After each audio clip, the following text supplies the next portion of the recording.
Hey guys, what's up? Figured we'd give a little update video, kind of go around the shop and show you guys what we've been working on lately. We've got a lot of projects going on around here, including this K5 that we're LS swapping. This particular one's just got a little 5.3 in it, a brand new 4L60 from Tim Smith. It is a four-wheel drive rig, so we've worked on getting the T-case set up and all that. Luckily the owner's pretty fluid in four-wheel drive K5 and Suburban stuff, so he was able to help out a lot with that, with selecting the right transfer case and some of the other hardware that we needed. Right now we've got it over in the low side of the shop, and we are finishing up the wiring, and we've got the ASIS mounted up under the dash. We've got our BP harness put in right here for the fans, and we're just trying to get it all tidied up, loomed up, soldered up, and ready to fire up. One of many projects we've got going on around here. All right, so we've also got the C7 Vet back in here. We lost the dowel pin on the cam, and we're waiting on some parts to come in. We've got to send the heads back off, have them reworked again, got to replace some valves being as we lost the dowel pin on the cam. So that's something that's kind of just sitting here waiting on parts to come in, waiting on stuff to come back from the machine shop so we can get it put back together, shake and ground again. We are doing the 3-bolt cam conversion on this one. It was already VVT deleted, but we're converting it over to that 3-bolt cam to try to prevent anything like this from ever happening again with this particular motor. It's one of those once and done, once and for all.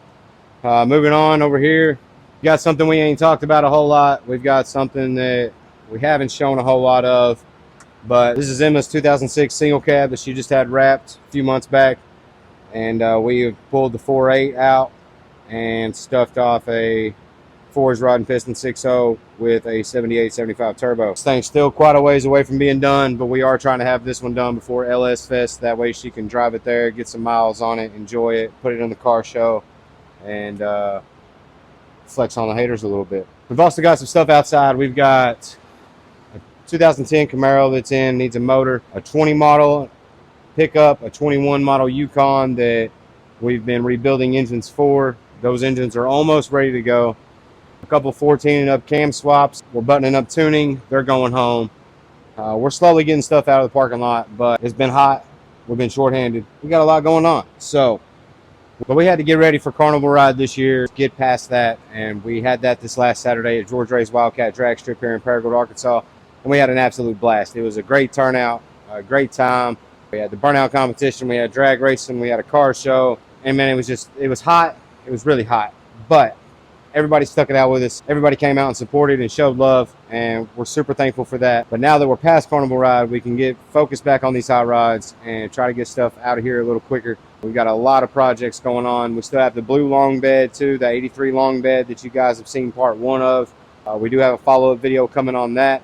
The truck is running. We got to finish up a few things on it, and then it'll be driving, and then it'll be ready to go home. So you guys stay on the lookout for that. Still got Eddy's Bourbon here. It's kind of been slow rolling on it the last few weeks too, but since the last time you guys have seen it, it's came a long way. He's got a majority of the plumbing done.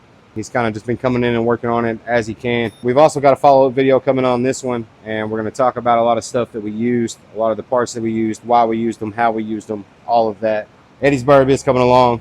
We're trying to have this one done before LS Fest so he can road trip it up there and put it in the car show as well. Moving on over into the workshop, we're still working on getting our lift set up. That's been slow rolling as well. Guys, we just have so much going on around here all at one time. But we've really just got to get the crossbar on, set the equalizer cables, and get it wired up, and it's ready to go. Got this 03 to 06 Denali in here, Denali Yukon. It's in for a motor. Quick R&R in and out. Jordan's getting it finished up now. Doesn't look like he has a whole lot left. And then this over here is where the K5 was sitting before we moved it over there. This right here was where a mass majority of the work on that rig was done. But now it's time for wiring, and we needed this bay open for other activities, so we got moved over there. We do have I believe it's an 18 model if I'm not mistaken, that we just put a cam, converter, and long tubes on. We've got to put a set of gears in that thing. We're going to be putting those in probably this weekend, getting that thing dialed in, ready to go home. And of course, we've got a couple old swaps out back that need finished that the customers are waiting on. So keeping new jobs coming in as the finished ones go out. That's the name of the game. Bills don't stop. So guys, make sure to drop a like, a comment, smash that subscribe button. Let us know in the comments if you guys have any questions, or let us know how you're liking the content. And until the meantime, if you're not following us, grab that button.